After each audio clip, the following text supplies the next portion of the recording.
Welcome, ladies and gentlemen, to the Downkirk podcast. I'm Ethan Downing. And I am Robert Kirkendall III.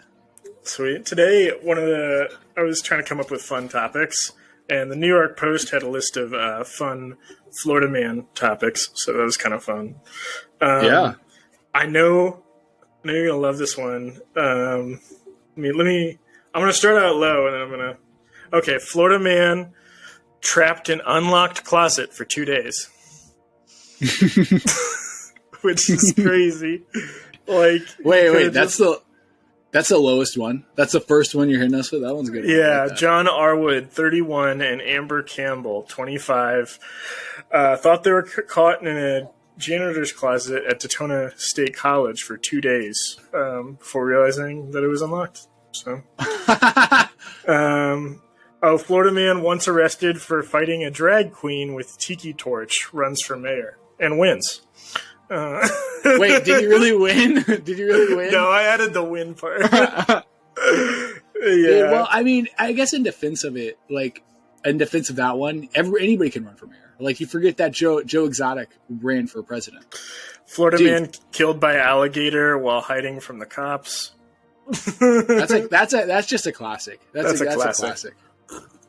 I'm surprised that one hasn't come up more, honestly. Yeah. Dude, this one is hilarious.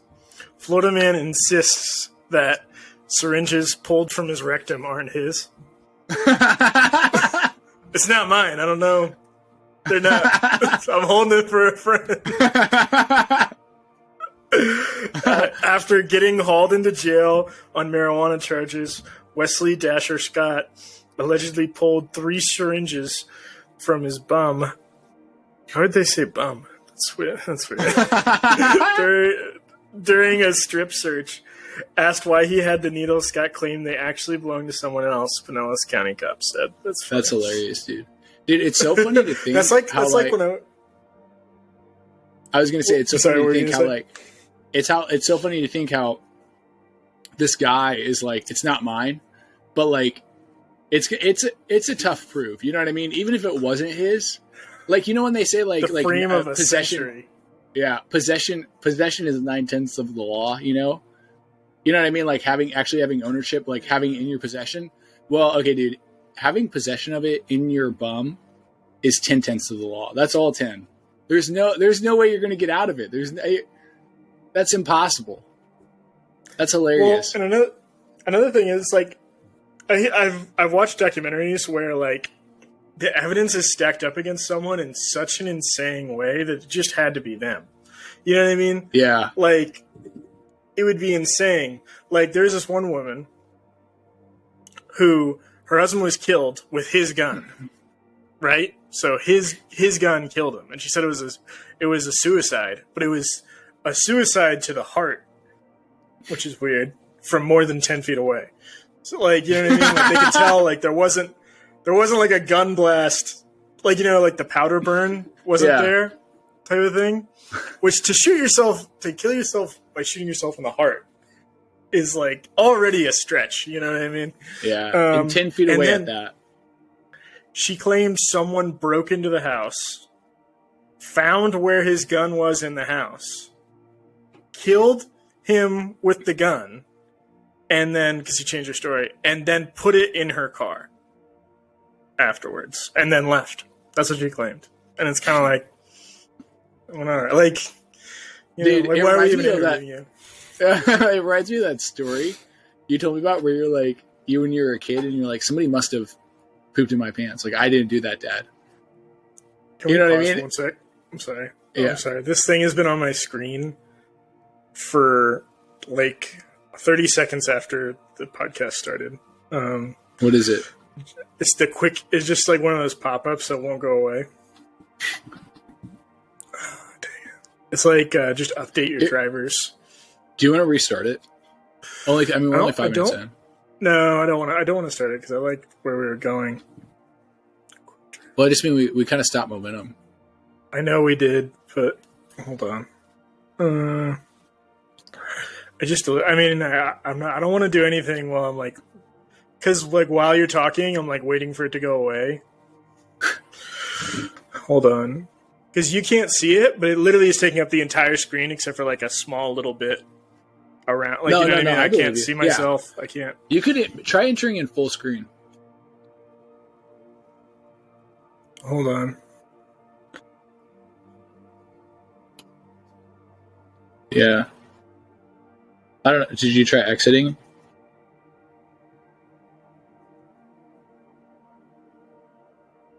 Really?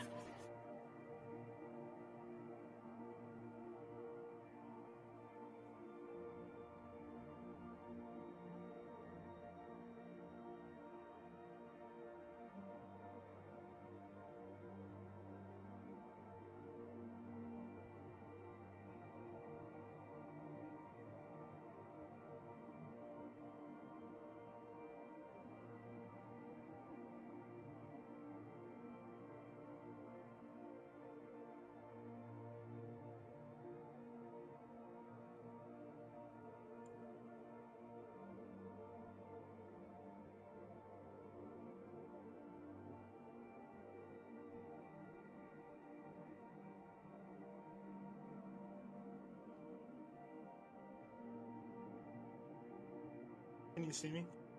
Yeah. Okay, we're still recording. Sweet. Yeah. My whole computer crashed. Oh, really? When it does that, sometimes it crashed, yeah. That's all right. All right. 3, 2. Okay, we're back. Sorry. Had some technical difficulties there. But, yeah, you're right. Remember that? I think I told you that story. When I was a kid, I had, like, brown streaks in my pajamas when I was, like, 7 years old. My dad's like, why'd you do this? And then I was just like, they're not mine. I don't know. And I was like, almost like condescending how I responded to him. I was like, I mean, you could ask anyone here, but I mean, they're not mine. Like, I can't help you with your quest to find out.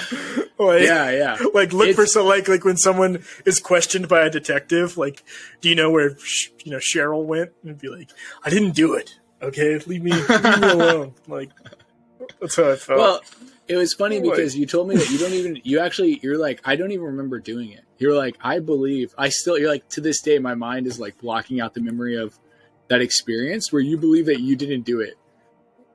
I made myself believe that I didn't do it.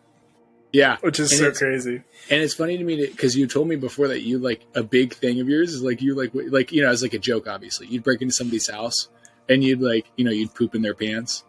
Or like, you know, like a pair of their underwear. And you would like, and you would wait, you would just wait till the kid was like, Dad, it wasn't me, you know, like, because it really wasn't him. Because it really wasn't. Like, what if I just peed, like he's sleeping, I just pee all over him in his bed. I don't like touch his skin so he can't feel it. I like just pee all over the floor.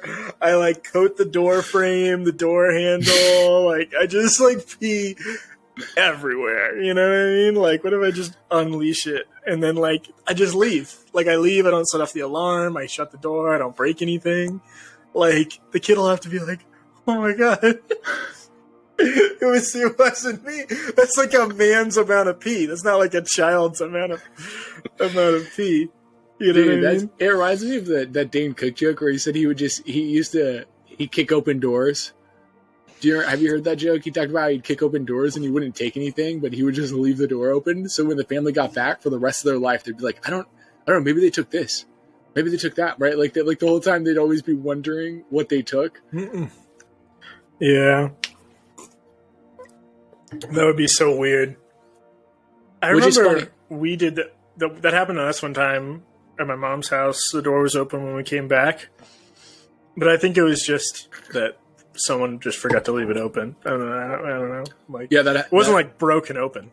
Yeah, that happened to my mom too. Actually, one time when we were coming home from like Thanksgiving, the door was wide open to our apartment, and she was literally like, "Yeah, I guess I just forgot to shut it all the way." And it's funny to me how like human error like that is so like, oh yeah, I forgot to lock the door that contains so many valuable things. You know, all the records that I could possibly, you know, my social security card, my birth certificate, like, you know what I mean? And we're like, oh yeah, I forgot to lock the door. But it's like, oh, like I pulled my car into the garage and left my baby in the back seat and the car running. You know what I mean? Yeah. No, like, exactly. It's also weird to me though, because whenever I think about like somebody going in there and like taking stuff, I've thought about this a lot. Like if I had an apartment and somebody broke into my house, or if I have a house and somebody broke into my house and it's just me, right? Like why am I defending the house? Why don't I just dip? Like why am I staying in the house? Like people always talk about the scenario where they're like, oh yeah, I have to stay in the house and I have to defend it. I'm like, dude, keep the house. Like it's my house. After they rob everything they want, it's still my house, and I probably have insurance on it. You know what I mean? Like just dip. Well, you don't want to lose all your stuff. Well, I just mean I would grab. So for instance, like I would grab my grandpa's Bible, right? I would grab like things that matter to me which by the way, that would be hilarious if someone stole that, only because I think that would be a good thing. Because you imagine? Oh, I don't know. Maybe we should steal his Bible. I don't know. Like I just want to flip through it. Like it just might be cool. Like, Luis J. Gomez had a thing. He was this comedian. He would go every time, because he's a comedian touring around the country. Whenever he stayed at a hotel, he'd look for the Bible and he'd tear out the 666th page, and he wanted like a Bible full of. He wanted to like make a book of just the 666th page. Dude, so I've always made the joke. What if you went into a hotel, right, and you like open it up, right, and you obviously see the Holy Bible, but then like right next to it, you see like all 7 volumes of Harry Potter. And you're like, all right. You know what I mean? Like, you're like, okay. Like, like, it's funny to me that they always have Bibles. Because it's I don't know why, but it's just so funny to think that, like, that's the only thing they have in there. Like, why would, I just don't know why they even have a book. What do you mean? Like, why do they even have a book in the nightstand? Why isn't that asked upon, like, for a request? You get what I'm saying? Like, why do they automatically put that in there? Yeah. They treat it like it's like toilet paper. They're like, all right, your room comes with bed sheets, you know what I mean? A pillow, toilet paper, shower. I wonder if you go to Qatar, there's a Quran in the yeah, probably probably I mean? Yeah, probably. Or you go to Israel and there's like the Talmud is there and the Torah. Dude, what if you know what I mean? You go to Japan, it's like the first manga of like a famous anime or something. It's the Dragon Ball manga. Okay, you're like, all right. It's just this decapitated samurai who had to kill himself because he had to get executed because he didn't fold the sheets properly. Dude, he commits what is it called? The Haruke, right? Where they commit suicide. I didn't know I didn't know the name for it. But. Yeah, samurai do that. But what if you went to Japan and you found something like what would be like a funny thing you could find in your drawer? I think it would be really funny to be like if you found like you open it up and you find like something like weird, like one of those weird like sex mangas, you're like, oh, okay. Like, they seem so like sexually, like, I don't know. I don't want to say advanced because that's the wrong word, but like sexually, like they seem so like, yeah, it's a part of the culture. Like, why wouldn't you? You know what I mean? Like, it's just, I don't know. Like, there's just a feeling that like they're more in your face about sexuality. Like, sexuality is just out there in the public more. Like, it's you funny, know what I mean? It's funny that you say that because people would say that about America 100%. Because actually in Japan, they pay Americans. You can go right now. You can go get a job as an American to where all you do is compliment women.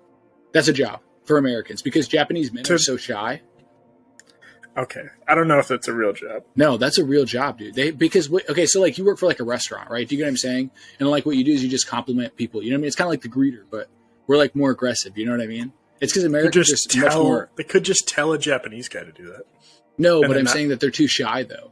It's the same. Like, dude, I don't care how much somebody's paying me. Dude, if someone's paying me to hit on hot women, I don't know if I would.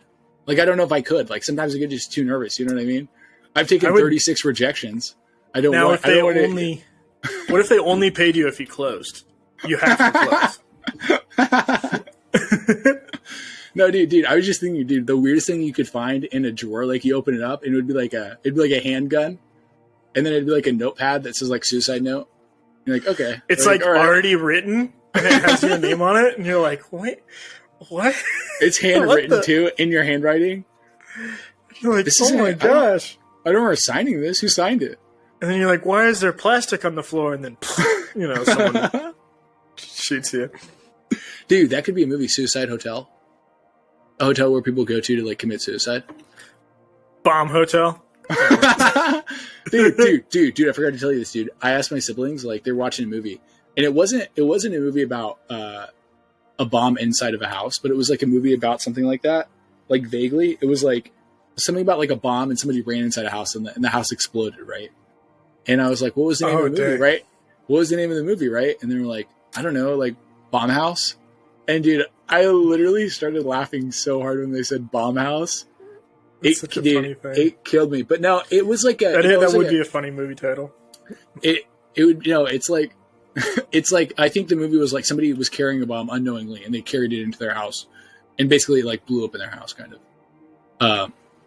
But yeah, dude, Suicide Hotel. That's their new movie. Well, I have seen scenes in movies, in like action movies, where they like will rig the door with like a tripwire, and then they open the door. You know what I mean? And then it like blows up the whole house. I've seen that. Dude, what if it did something unexpected? Like you trip the wire and it shoots cheese in your face. It's like Home Alone, but like it's seriously intense. Oh, not the cheese! Yeah. Oh God! Oh man, my face is just covered in cheese. Oh wait, I'm a Navy SEAL. I can handle this. And he like wipes the cheese away. Have you ever seen Violent Night? Yeah, dude, I saw Violent Night. Dude, I loved the Home Alone scene in Violent Night. Yeah, she was doing, because it was so funny. Because it's like, it's funny to imagine those Home Alone pranks. You know what I mean? Where it's like, oh, he's got Saran wrap on his face, and now he's got feathers. Like, you know what I mean? Some of it was all kind of like, oh, my head's on fire. It's like, no, what if you trip and a nail goes through your jaw, or you fall back and your scalp gets ripped off from the back? Like, you know what I mean? Like, just. Yeah, what if you did Home Alone stunts, but like with real consequences? Like, you know, with real consequences, dude. What if I was just thinking though? What if, because I was watching Home Alone 2 over the Christmas. Excuse me. I was watching it though, and I remember the scene where he throws the brick at one of them, right? Like he throws a big brick from like the I don't know, like like fifth story, and it hits him in the pretty head. High up. Yeah, and I'm thinking to myself, dude, he might die. Like in real life, if that were to like actually land, that might kill a man. Like that, I wouldn't be surprised. So I saw there's actually a video on YouTube. You can go watch it right now for the viewers after this podcast, obviously. Obviously. And it's like a 39-minute video, and there's a doctor who analyzes every stunt from the first two Home Alones, and you realize they would have died like 13 times. Like, you know what I mean? Like the amount of like he would have died on the first brick. The first brick would have for sure. That's what I'm saying. That's what I'm saying. That's what I'm saying, dude. A brick to the face. And first off, even if he didn't die, okay, let's say he doesn't die, because as much as that guy's a doctor, I think he can also admit that like you can have injuries that should kill you but don't. But like the dude's definitely gonna have brain damage. Like he's not getting up to, you know what I mean, to go get attacked more. I think you can definitely say he's not alive after brick number 3. I think we can both say, like, brick number... Dude, he sold it, too. Do you know the name of that actor? What's it? He was in City Slickers, too. He's super famous, though. Yeah, he's also in Celtic Pride. Okay, I haven't seen that. But, what is it? He sold it. He's like... It was so hilarious. Dude, what if for the rest of the movie he was in a wheelchair? Like right after that scene, they find a kid with a wheelchair and they like shove the kid off and put him in it. Just wheel him around. Dude, what if like whenever he opens, you know, the one where he opens the door handle and it's a rope? What if when he opens the door, he pulls on the rope and it's just a shotgun blast, like right to the face? Be like, I got you. Like, you know what I mean? And be like, dude, he's like kicking the robber. What if it was like even, what if it was something even more intense? Like it's like a bomb. He didn't realize that like it would blow up the whole building. Like Kevin's committing suicide, mass suicide on this. And it just blew up. Dude, I bet, have you seen those clips? Okay, so it's like one of those shot comedy things, you know, but have you seen those clips where like Buzz Lightyear is like flying through the thing and he's like, and Woody's like, you missed the truck, Buzz. And he's like, we're not aiming for the truck. And then it'll cut to like an image of like 9/11 and like a plane's crashing into the towers, which obviously, like I said, is like a good shot, you know, it's shot comedy. But like, what if they did one where like he pulls the thing, right, and then, you know, the towers explode, and he's like, oh man, I guess that went a little differently than planned. Well, it's funny, like you said, to think like, because the whole point of that is that they're cartoons. You know what I mean? Like they're cartoonishly funny. But like, what if they did have like another thing is that guy? Like, what if that guy? What's his name? Tim. What's his name? Tim Curry, the hotel manager. Dude, what if Tim Curry was like arrested for like seriously, dude? How did he allow a child to rent out a room? Like that's never fully addressed, dude. It's not well because it is addressed because he has so many excuses for why. You know what I mean? No, and like so like he did and he double played the people. He made it seem like he just talked to my dad right there. So it's like it's not crazy to think like you know what I mean. Like the problem is that after the second one. They pretty much ran out of every reason why they would leave a kid home alone. Because the third one, which wasn't nearly as popular, it was probably the most popular of the non-Macaulay Culkin ones. Yeah, yeah. But it was just he's homesick. You know what I mean? That's pretty much it. Like because the first one was like they did everything wrong, right? When they were counting heads, they counted neighbor kid instead, and they accidentally threw away the plane ticket. Remember when? Yeah. Stuff up, and so it's like everything kind of like worked out. And then when they got onto the plane, they were like, "Okay, we have everybody." Like they were late because they had to set up everything to where it was perfect for him to be left alone. Same thing with the second one. You know, what I mean is though is that like Tim Curry, like I don't know, like if that happened in real life, dude, there would be real world consequences, right? Like you said though, like he would lose his job. He may never get a job ever again, like in like a serious manner. Well, I don't know if there's like, I don't know, is it illegal to like aid a runaway? Like he's kind of a runaway if you think about it. Like he's a child runaway. Well, like that's how the cops would view it. Yeah. What's funny to me though too, though, is that scene where like the hotel's getting shot up. Like at no point did he have any courage to look up and see there were no bullet holes at all going through anything. I mean, whatsoever. You think like maybe a vase would be broken, right? Or something like that. Like, yeah, you would think something, right? You think he'd hit something. And another part of me is like, how intense is like the volume on this TV? Like, does he have like THX like Dolby surround sound like pumping into the like our picture frames like falling off the next wall? Dude, what if in Home Alone 3 they use the THX thing for like space people are coming, you know, like aliens are coming, and it's like it's a THX thing. That'd be so funny, dude. In this apartment complex, sometimes when I walk into my apartment, I'll hear other apartments and I'll hear their TVs going, but I've never once, not even for one fraction of a second, thought that's a real gun going off. I've never thought like, you know what I mean? It's always like, that's what I'm saying. It's always like, oh no, they're playing Platoon in their room, like, you know what I mean? Dude, it kind of reminds me though that scene in Small Soldiers where he's like, where he's playing the Apocalypse Now, and he's like, it sounds like there are helicopters really in the room, you know? And you're like, like, dude, that was they did that in Get Smart. They did in Get Smart too. I remember when they swing across from one building to the other, and the guy like crashes through the window behind them. They're on the couch, and then they crash through the window right during like an action sequence, and he's like, "Oh yeah. Oh yeah, dude." It also reminds me of the SpongeBob box, the TV box. Oh episode. yeah. Remember that? Where like Squidward puts his ear up to the box, he's like, "Come on, Johnny, don't do it." Like, you know what I mean? Like it's like the most intense action sequence ever. And then he opens up the box, and it's just SpongeBob and Patrick sitting there going, "Pew pew pew." Like, you know what I mean? Dude, it doesn't make any sense. Do you remember I was about to say, actually, because I wanted to bring this up about the THX thing. And have you seen 6 Underground?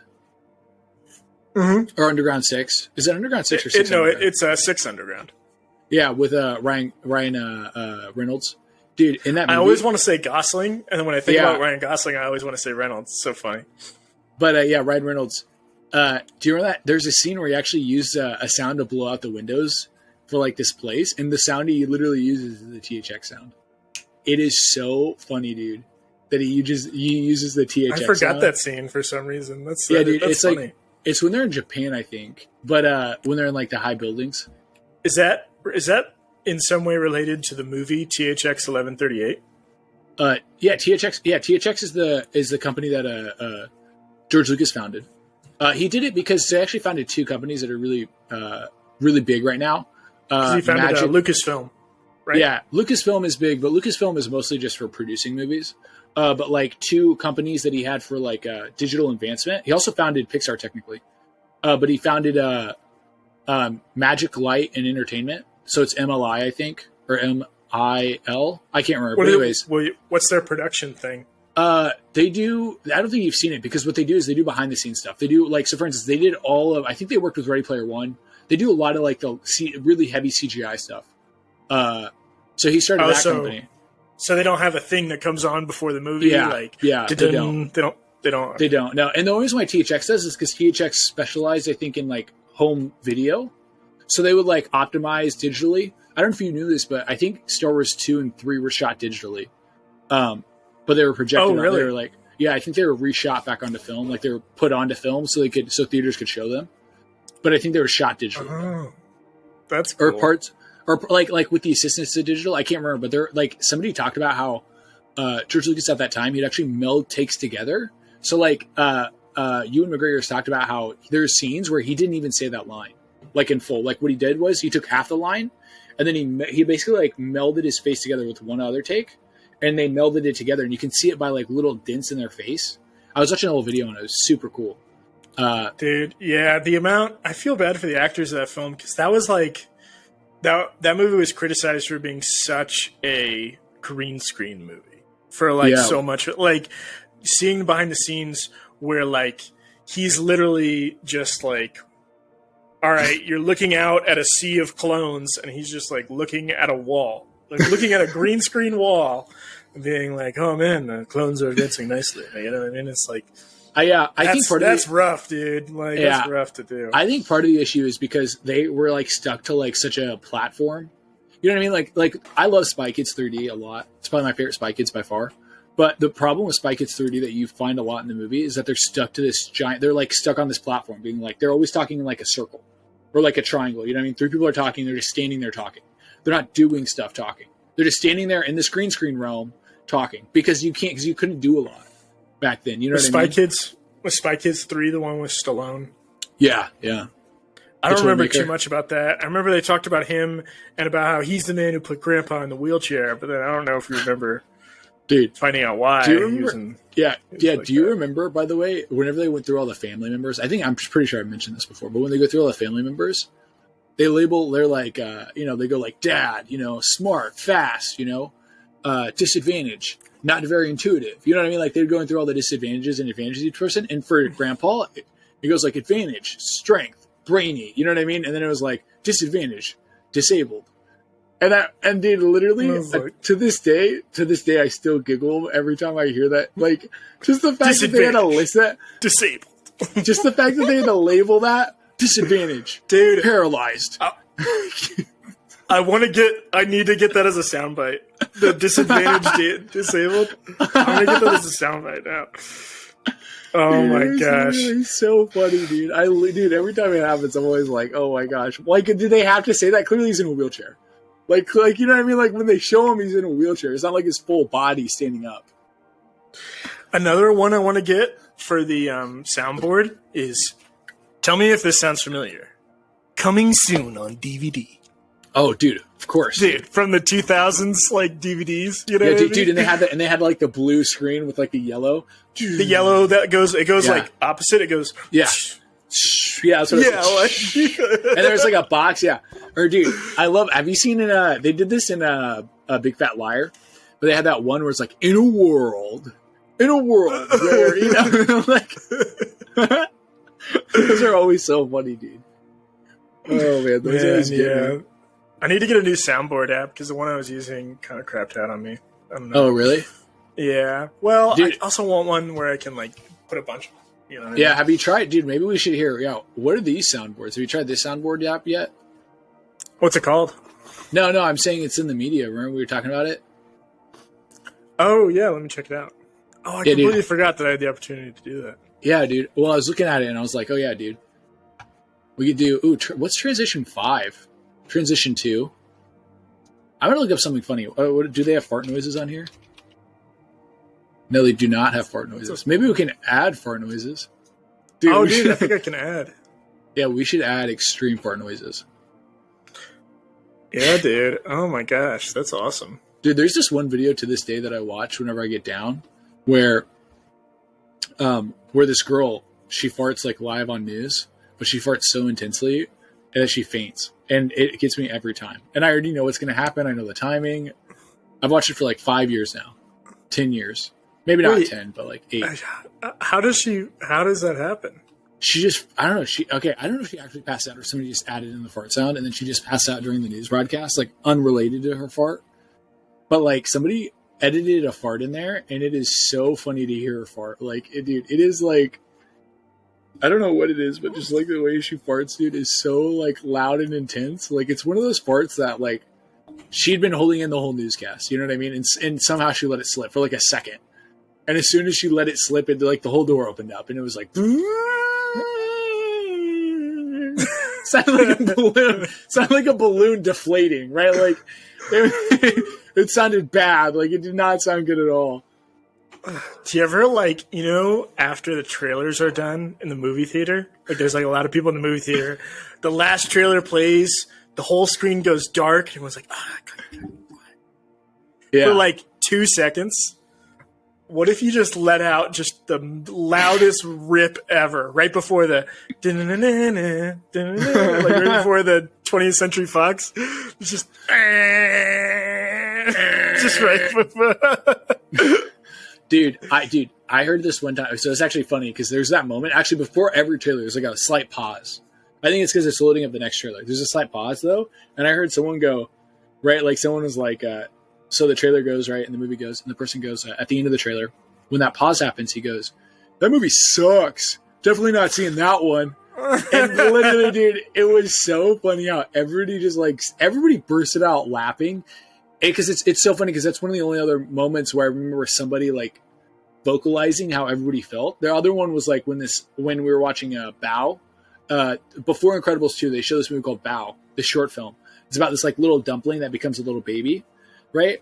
Well, anyway, so this mom raises the little baby dumpling, and he ends up becoming like a full-grown man, right? Like that's the whole point of it. It's about raising a child. At some point, Wait, are they food? Like a chicken dumpling? No. She's a normal person, but the baby dumpling is like a dumpling. The whole movie, and then at the end, he like fades into a human, and you realize it was really just a metaphor for like raising a child. Well, there's a scene where she gets into an argument with the dumpling, and she eats it. Like she shoves it in her mouth and starts to chew or something. And everybody in the theater, everybody in the theater went, "What the is going on?" Right? Like everybody was like, "Holy!" Like somebody said that they were like, "What the f just happened?" Like everybody started looking around, like, did we just watch this woman eat her child? Like, is this like? I wish that they would have those shorts turn like super dark. You know what I mean? Like at the end, that would be so funny. Like a woman raises a dumpling, it's so nice, and then like it shows them like pushing the dumpling on the swing and like hitting its first like strike and bowling. Hitting its first strike. Hitting its first ball. Its first strike. Bowling. That's how you hold a bowling ball. A bowling ball, obviously, yes. Obviously. And then at the end, it just shows her just cutting it up and eting it. And it, like the happy music is still playing. Like, you know what I mean? That would be dude, I think it would be funny if a big complaint for me is with those movies is sometimes so for instance, they'll have metaphors, right? They're all about, like, what they do is they take something like fantastical and then make it a metaphor, right? So like, Monsters Inc. really is just monsters, right? Going to work and they're doing really well. And then like, something changes, right? Like it's just a metaphor for like, do you choose doing the right thing over the wrong thing? Even if it means it'll cost you like, something you really value, like your job, right? I'd say they're all just giant metaphors, right? But like whenever they take it even further, it is hilarious to me. So like, in Turning Red, it's about this like 13-year-old girl who turns into like a red panda, right? It's about, basically it's about like a woman, having a period, right? Like having, going through puberty. Well, dude, it literally is so funny how like they take it to like, and that's what I love about movies sometimes. They take it to like where they should take it, like to the fullest extent. So like when she turns into Red Panda, her mom also turns into a Red Panda. Like everybody turns into a Red Panda still. Right. And so then like mom, when she's a Red Panda though, is like a giant Red Panda. And she goes Godzilla like on the whole city. You know what I mean? And I just love how they absolutely went bonkers with it instead of just maintaining it in this like little tiny bubble where it's like, oh, it's just about her period, you know? But instead they took it and they just went like to the furthest extreme where they're like, no, mom's Godzilla. Mom's eating people. Mom's like screaming at people. Like people are terrified. She's stomping like school buses into a paste. Like, yeah. And I'm like, this is what more movies need to do. They need to like stop relying on metaphors and just go for it. Like if your movie's about King Kong, it's about a giant ape. Like stop. If it's about a giant ape, that's fine. But just make it about a giant ape. Quit trying to tell me something. Make it about a giant ape. And don't try to save it when it's stepping on like 10 people per step. Okay? Well, hold up, dude. Also, no, dude, hold up, dude. And Peter Jackson's King Kong, he was not killing people like that. He was a much more loving ape than that. There was a scene where he grabbed a car by the front axle and tossed it like that into another car while he was driving. I refuse to recognize that as a scene. I think that was a deleted scene. You don't remember that? It was when he woke up, he bursted out of the chains, ran right out of the theater, and just grabbed a car and threw it, and then ran through the street and like started like hanging on buildings and stuff. Like, yeah, you remember that? Well, you know the whole King Kong is a giant metaphor for like slavery, right? Like, I mean, that's pretty obvious. But no, I don't. I would disagree with that. I don't think everything is a metaphor. I think some things are just. I'm saying what they are. I'm saying that's like that. No, I'm saying, but that's what it is, though. I'm saying like the creators of the King Kong, they've talked about it. But what I'm saying is that like even really? so though? What'd you say? Did they really? Yeah, dude. Yes. Wow. They really did. They dude. said it was a metaphor for slavery. No, that's like you know what I mean. I'm saying like that's clearly in there. But what I was going to say though is that what I love about the older King Kongs, like the newer, King Kongs, is that they've completely dropped that idea, and now it's just about a giant ape because that's a realistic idea now. I'm saying way back when they had to kind of do that with like more schlocky things. Like I know older people who are like, yeah, I would never watch a sci-fi film. And I'm like, don't watch movies then. Like, because the best ones sometimes are sci-fi. Like you're going to have to deal with, if you don't watch Terminator, I don't respect you. Like, I'm sorry, but Terminator is great. And I'm going to defend Terminator.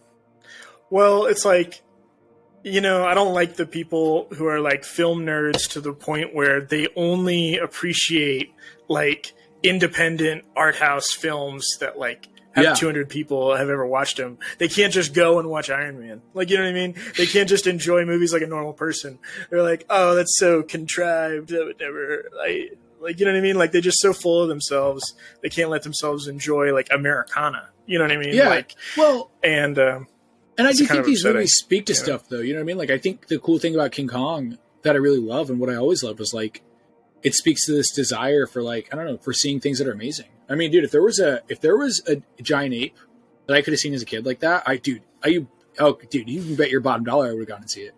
I would have seen it several times. If there was a 50-foot ape, I mean, I don't know anyone who wouldn't want to see it. That's what I'm saying, dude. That would be amazing.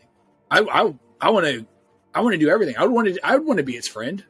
Yeah, it might rip my face off. Which, by the way, have you seen those videos where like somebody like jumps in with the ape and they like, I don't know, like they fall in with the ape or something, and then somebody gets like, it's like really sad, obviously, but it's crazy in the sense of like King Kong totally could just literally rip somebody, so like could literally, I mean, be so murderous in the movie. Like, what if somebody did a King Kong movie where he was just like a serial killer, Serial Kong, and he's like going around I want a King Kong movie.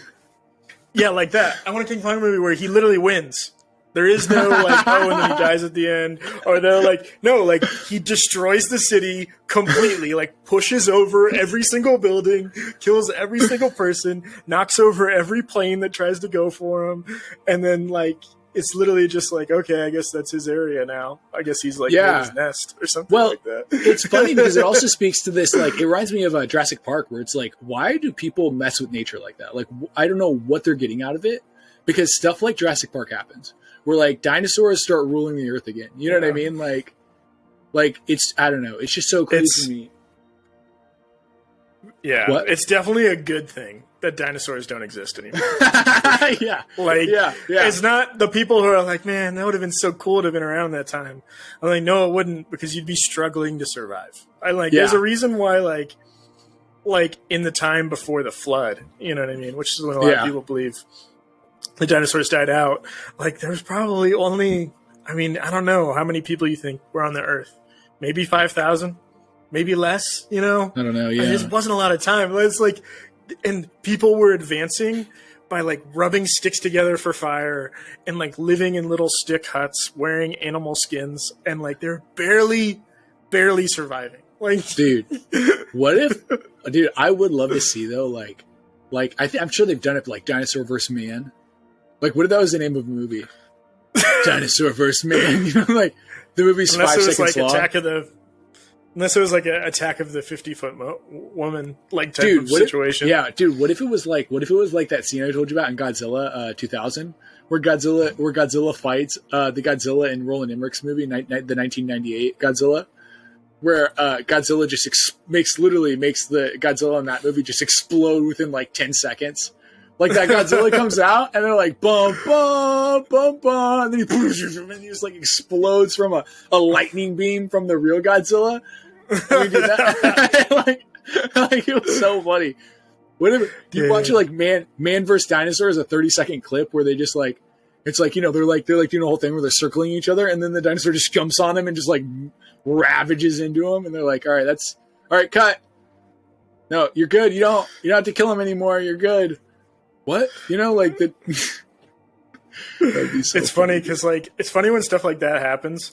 Like, my dad said that he was watching a movie from the 70s where they had like a knockoff Bruce Lee guy come in out of nowhere. And you're like, whoa, like, you know what I mean? He's like this small Asian dude, and it's totally like, oh my gosh, he's about to like kick all these like black dudes' butts. Like, you know what I mean? He's about to just like, destroy all these like no name, you know, just American guys with like the wife beaters on and stuff.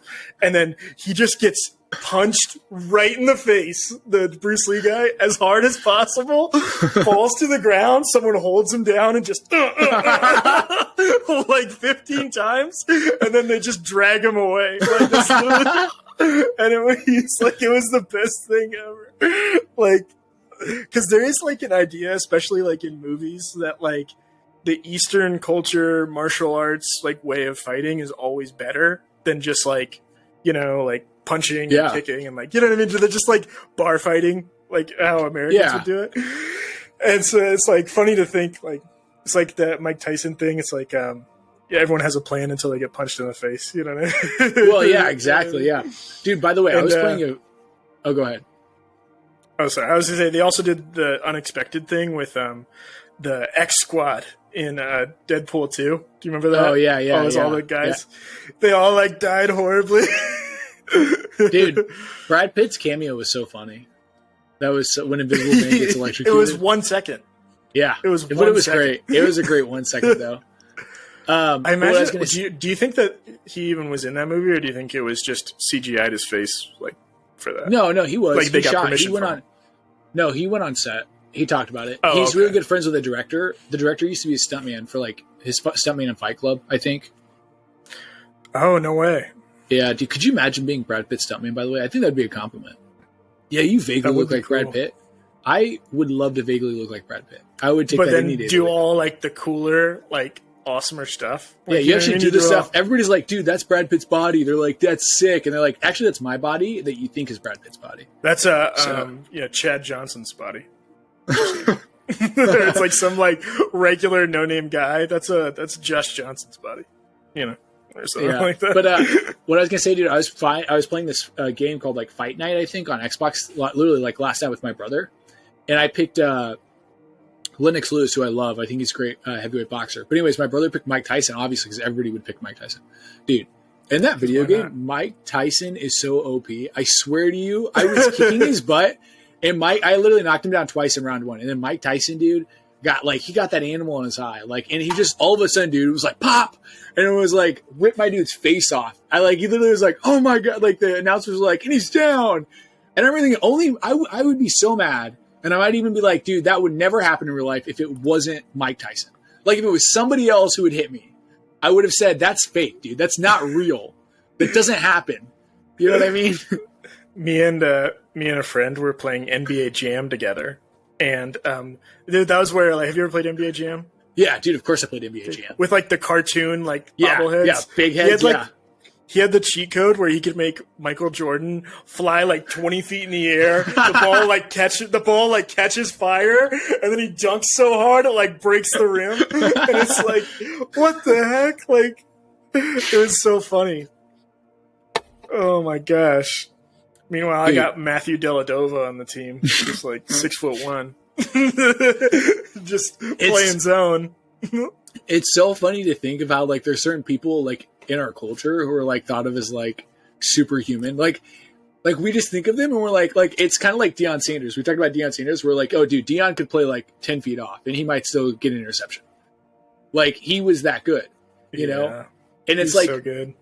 It's like funny to think though that like if you were to play as him like in the video game and you saw somebody do that to you in the video game, you would be so upset. You'd be like, that's not even fair. Like, and then you see it's Deion and you're like, okay, well, it normally for normal human beings it would not be fair, but because Michael Jordan can clearly jump 20 feet in the air and with a flaming ball in his hand, and he can dunk it, you know what I mean? Like clearly this is realistic.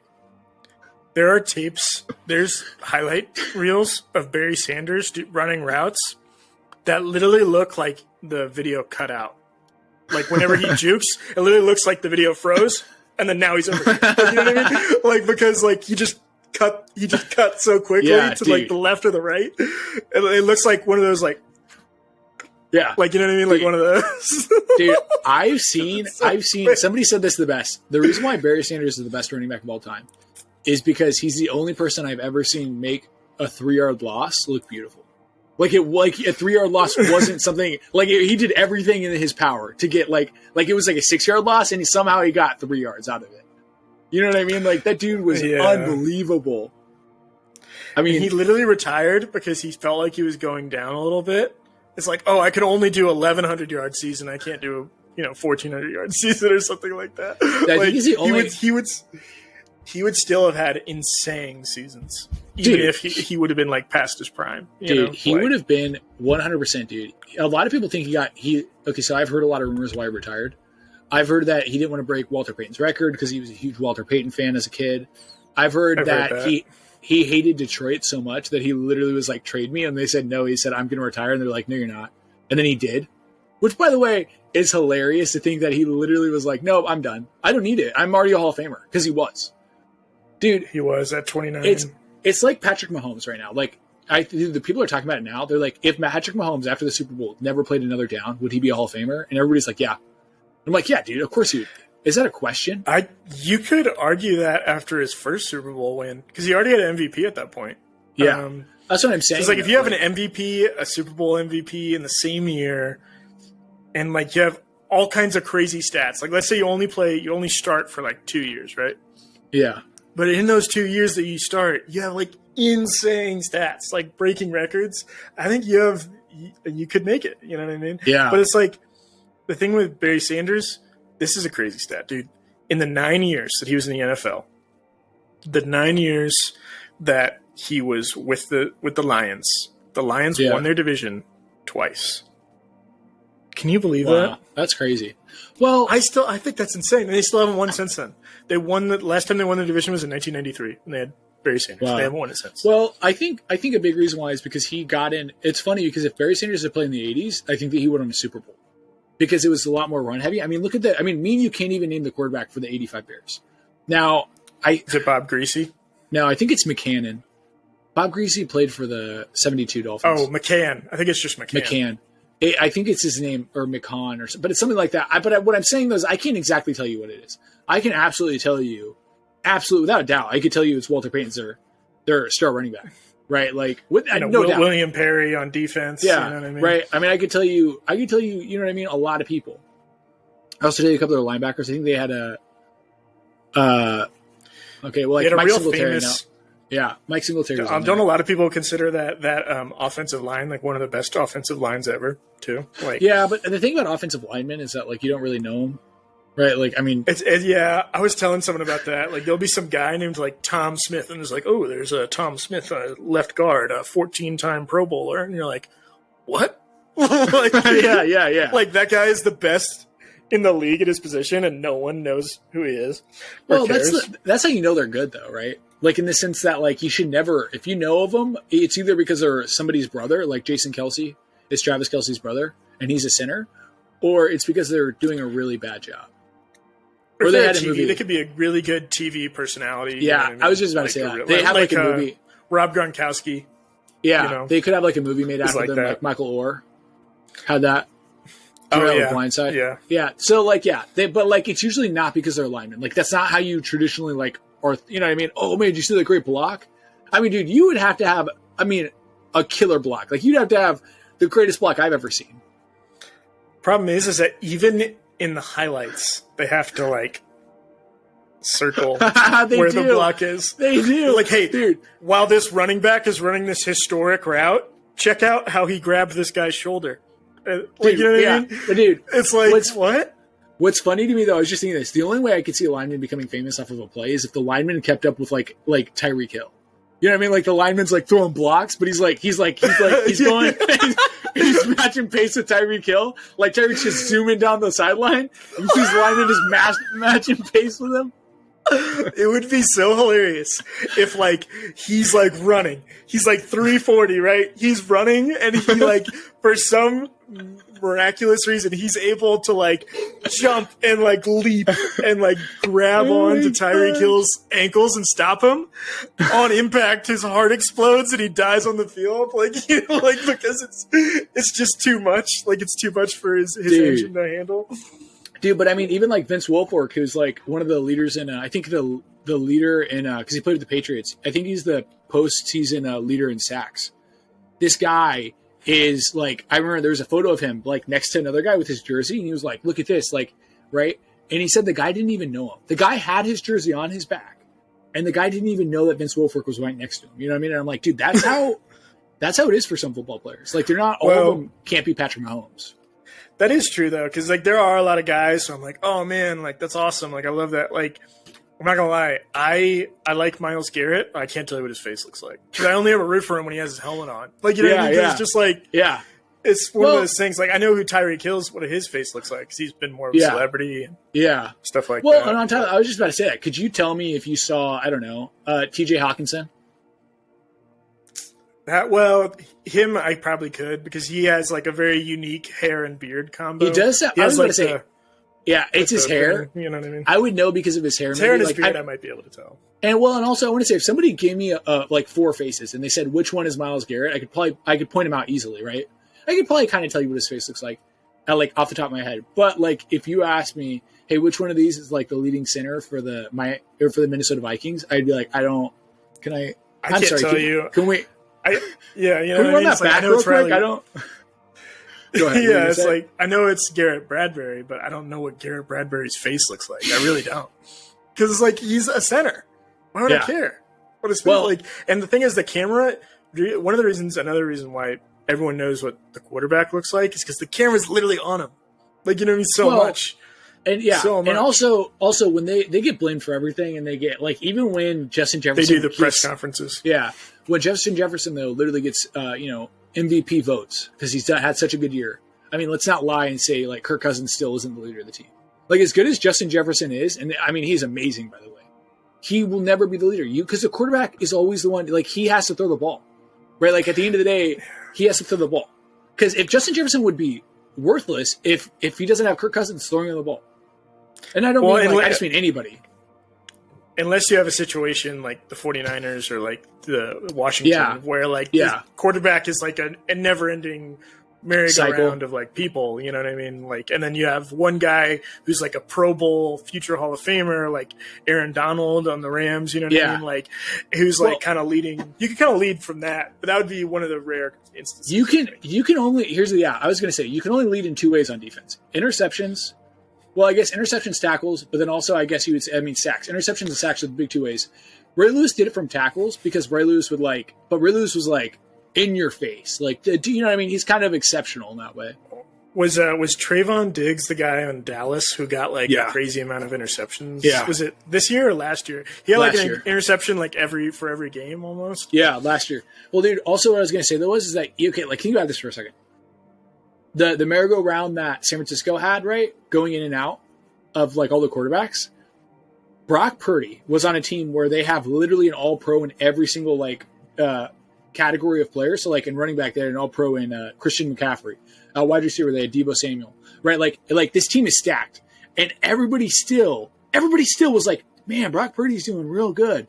And it's like, dude, well, when you have a team stacked, I'm not saying Brock Purdy's not a good quarterback. I'm just saying, what do you expect when you have the most stacked team maybe in the whole league? You know what I mean? Like that team has at every single position. I still think that Brock Purdy it's too early to give an honest evaluation of Brock Purdy. Yeah. Because we haven't. Absolutely. Because like some people have literally said he's a Hall of Famer already. Like, you know what I mean? And I'm like, that's insane. Like, you know what I mean? Like that he's going to have a Hall of Fame career off of 8 games. He's 7-1 in 8 games. And then I know the one loss wasn't entirely his fault because he was out of the game. Yeah. But like, still though, like he had a great record, but he also had one of the best teams in the probably the best team if you go top down roster, maybe in the whole league. And by far. So I don't know. I'm just like, we'll really have to see because there is a good chance that Trey Lance could be really good still, and he's gonna have to compete with Trey Lance. You know? Have we forgotten that this San Francisco team has gotten to the Super Bowl with Jimmy G? And I think Jimmy G is a fine quarterback, but I just mean they're going to get to the Super Bowl regardless of who's their quarterback, as long as they can actually throw. Because what we saw is that they literally, somebody said that San Francisco, the only problem they had is that they didn't have more quarterbacks on their depth chart. They're literally snapping balls to the running back. You can't blame them for only 3 quarterbacks is a lot to have. No, it is. I mean, a lot of teams only have 3. I mean, dude, I'm still so surprised Tom Brady didn't go to the 49ers. Like, I am shook by that. A lot of people were really surprised because that would have been such a Cinderella ending for him to be born and raised in California and to be raised up watching the 49ers go on a 5 Super Bowl dynasty and become the most winningest team in football up to that point throughout his whole childhood, and then get passed over by the 49ers for Giovanni Carmazzi. You know what I mean? You just pulled that one out of your hat. My computer's about to die. Okay. Oh, no. Is it? Okay, there it is. All right, cool. But yeah, it's Giovanni. It's Giovanni Carmazzi. Really, it was and the thing is that it would have been so nice after his historic career to just spend a season there. You know what I mean? Even if you don't win a Super Bowl, to win playoff games for the 49ers would be insane. That would be such a dream. Do you think he comes back? I feel like they convince him. I bet. I don't know. I just think to retire twice is a lot. Most people only retire once. So to retire 3 times is... If we're going to compare him, to Michael Jordan, though, you forget Michael Jordan retired 3 times. He did. So he did retire 3 times. Well, and one of them was... How did that go? Was it after the first 3, and then after the second 3, and then he came back, played for the Wizards, and then that was the third one? Okay. Yeah. But, I just feel like... I don't know. I feel like here's the thing. If anybody's going to get him back out of retirement, it'll be the 49ers. That's the only team I think he'd ever come out of retirement for. I think what he probably did was called them up and said, hey, are you guys interested? And they probably said no. You know, we're still looking to see, you know what I mean? No, we're not, because whenever quarterback's going to be healthy. It does make a little bit of sense why they wouldn't go for Tom Brady, because at best you get 2 years out of him. And to be honest, he's already sliding, and you don't want to damage the relationship with potential great quarterbacks that you have on your roster. You know what I mean? You don't want that to with Aaron Rodgers, it all ever since they drafted Jordan Love, he's been out for the Packers. He can't stand the Packers. He still hasn't forgiven them. It's been 4 years. Well, that's also him being a prissy diva jerk off. But I think genuinely, well, you know why he was really upset was because they didn't inform him, which I think is just standard protocol. That's why, and I know that it's not their job to inform him, but what I'm saying is Patrick Mahomes, when they're going to draft somebody, Patrick Mahomes gets informed. Before they traded Tyreek, they said, hey, listen, we're going to trade Tyreek.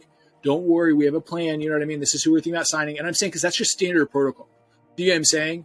To if you have a star quarterback, you just tell them what's up so they're not worried. They trust in you. They trust in your leadership. I understand why they didn't tell Aaron Rodgers, though, because he's such a diva. And he's so exalted and narcissistic up in his position. He has been such a problem with them in the front office. He's been such a problem with Brian Gutekunst that literally, if they told him anything, it was a whole thing. Do you ever have a thing where you every time you talk to someone, it's a whole thing? You know what I mean? It's oh my gosh, shut up. You know what I mean? I feel that's how it was with Aaron Rodgers. It was every time they talked about it, it was because he's been called the worst teammate ever. I've heard that by multiple sources. I just feel like since and personally with Aaron Rodgers, I just feel like I get his frustration in the sense of dude, he has put up MVP seasons. It's not necessarily his fault that they're not winning. Regular season champ. Yeah. what I'm saying is you can't completely put that on him. You know what I mean? Now, I'm not saying that like his style of play may not lead to championships, but I'm saying it's also not all him. He talked about how Mike McCarthy, after they won the Super Bowl, refused to update his playbook. Like he just kept running the same stuff, like for years. And he said that's what ended up leading to his firing was that he refused to change. And he's like, dude, we're not winning games anymore. And I'm like, I would get upset too. You know what I mean? I think, and I'm just really thankful that somebody like Patrick Mahomes has an Andy Reid. You know what I mean? Who really is somebody who I think really wants to continue to get better, you know? Because sometimes that's what changes somebody. Go ahead. I was going to say, I think they fired him when they were like 4-7 near the end of this. They didn't even let him finish the season. Yeah, that's what I'm saying though. And I think if Aaron Rodgers had somebody from the beginning who had really believed in him and who had was like, all right, let's keep on winning Super Bowls, I think he would have been a little different. I think the way it played out was like sad because I don't think it's all on him, but I also don't think it's like not off him. Do you understand? I think happy for me. Yeah, no, it's good for you. I love every time. For those of you who don't know, I'm a big Vikings fan, and they're rivals with the Packers. Yeah, isn't that the biggest tragedy though? Like not a tragedy for you, but like it's crazy. Not a tragedy for me at all. They have one Super Bowl and one Super Bowl appearance. Here's the thing. Somebody brought this up. Is Mahomes better than Aaron Rodgers? Mahomes already been to Super Bowls and he's already won one. 100,000%. Yes. What else do you need? What else do you need? I don't care if he doesn't play ever again. I don't care. I would take him over everybody else. There's not. And by the way, people were still saying Aaron Rodgers is the best in the process of Brady going to Super Bowls, putting together an undefeated season, winning and losing 10 and 11 Super Bowls. Like, you know what I mean? Like, people were still like, Tom Brady's got the most rings, but Aaron Rodgers is probably the best. Like, still. Well, ring number 7, still. I think people also really defend him and Dan Marino a lot because I think they're probably the most stats guys who are super into stats. You know? I think, Patrick Mahomes has the best statistics ever for a quarterback through 5 seasons, but I think a lot of it is also through 5 starting seasons. Yeah, through 5 starting seasons. But I think a lot of it also goes through like when you look at it. Dan Marino and Aaron Rodgers, I think what they have is like this X factor of throw. Like they have, maybe the best like prospects. Like they have like Mahomes, right? Like Mahomes is such a great prospect. But what Mahomes and Tom Brady have are this ability to win. They will like Mahomes doesn't care about his stats. He'll rush for 5 yards on one leg just so he can get the first down. He's not worried about, how does this affect my passer rating? How does this affect, you know what I mean? It's always it's like an equation. It's like, this plus this equals this. Like how does all of this that's on the field, how do all of the opportunities and information that is available to me equal a win? Like not thinking about like, is this gonna? Because Aaron has been criticized for thinking about being a stat. Being Pat Stafford. You know what I mean? Where he's like literally all he cares about is his completion percentage. All he cares about is like so many things like that. And to be honest, he's going to have to prove next season that he can put together a winning season without Devontae Adams because he hasn't proved that yet. You know what I mean? Like, yeah. Well, he did win the Super Bowl without Devontae, obviously. But I agree. He was a different Aaron. Yeah. No, that was a wild card team in 2010 that had a magical run. Yeah, I think part of the biggest issue is that, like you just said, here's the thing: Michael Jordan. So LeBron James broke Michael Jordan's record for. Not Michael Jordan, for Kareem Abdul-Jabbar's for all-time scoring. And I think the reason why is because LeBron James, I think he plays basketball differently. And not like he's a stat filler, but I just think, like, here's the thing. Michael Jordan, when he's on the court, like, okay, so when LeBron broke the record, this is what somebody said. LeBron broke the record in the third quarter because I was watching it. And in the fourth quarter, they ended up losing, right? By the end of the game, he ended up losing. Somebody said Kobe Bryant and Michael Jordan wouldn't even celebrate the fact that they broke the all-time scoring record until they've won the game. Like, they would not have celebrated until they had won the game, right? And they're like, they would have won the game. That's the difference, is that they would have won the game. They're not just content sitting on the bench with a celebration of, look at my accomplishments. They're winning games. Brady's out there. Brady has nothing left to prove. What does he want to do? He goes out there and tries to win games. It's like the famous quote from Odell Beckham after he had what a lot of people consider to be the greatest catch in football history. He's like, did anyone watch the game? We lost. Like, you know what I mean? Like, yeah. Like, you know what I mean? Exactly. Like, who cares? Like, we have, because at that point the Giants were in like disarray with that was Eli Manning's bad years, near the end. No, I totally Which agree, is crazy. It's crazy that his record. Did you know that his win-loss record is 118. Exactly, Yeah. 500, which is crazy to think. Well, somebody he's said for that, sure though. going to be in the Hall of Fame, but Yeah. he's going to have a 50% win-loss. So, well, okay, but you also forget that Archie Manning, his dad, actually had a losing record. I think he's one of the only QBs with a losing record. But yeah, the reason why is because Eli Manning won 2 Super Bowls. Like, and by the way, he didn't just win them; he actually like won them. Like he was a part of their winning, right? Like he wasn't like Ben Roethlisberger where they happened to win and he was quarterback, like he did in 2006. But he actually like went out there, closed his eyes, threw the ball to David Tyree, caught it on his helmet. You know what I mean? Which, by the way, dude, there's so few times in my life I can never say I've ever done anything in sports with my eyes closed because that's absurd. I cannot imagine playing a Super Bowl. I just closed my eyes. Closing your eyes and throwing. Well, I understand. It's not like it wasn't like a stupidity move. It was literally him having people in his face. Like, you know what I mean? And like, the wincing you get of like someone grabbing you by the collar, you go like, you know what I mean? Like the feeling of being attacked. Like, that's why he was. I'm sure he closed his eyes because he saw a big hit coming, and he was like, "I'm just going to ignore it. And I'm just going to whale this ball up." You know what I mean, dude? He just looked. He looked for blue. Yeah, he's dude, like, "Where's there a blue blur on the field?" Dude, they should make a song called "Jesus, Take the Ball, Take It from My Hands." You know what I mean? Like, seriously, so that's a prayer as much as they come in it. Like, that's the most prayer I've ever heard. But yeah, dude, that's crazy. Well, Colin Cowherd talks about that, about how he thinks that history is going to be very kind to Roethlisberger, and that decades from now, everyone's going to forget about how bad he sucked on the Steelers for so many years, and all they're going to remember is some of his stats, some of his Super Bowl wins, obviously, how he's still to this day the youngest starting QB to ever win a Super Bowl, like all those things, like. And it's like people are going to remember that, and then they're going to think about him as a starter and them having a winning record, like every year that he was there, like under Mike Tomlin, and so it's and they're going to forget like how they were kind of bringing the team down. You know what I mean? Down to like well, you forget. I think at times he did, but I don't think all the time. But like near the end, yeah. I mean, that's similar to. I mean, Eli Manning is the same way, right? They just hold on too long. I mean, we saw it with Brady.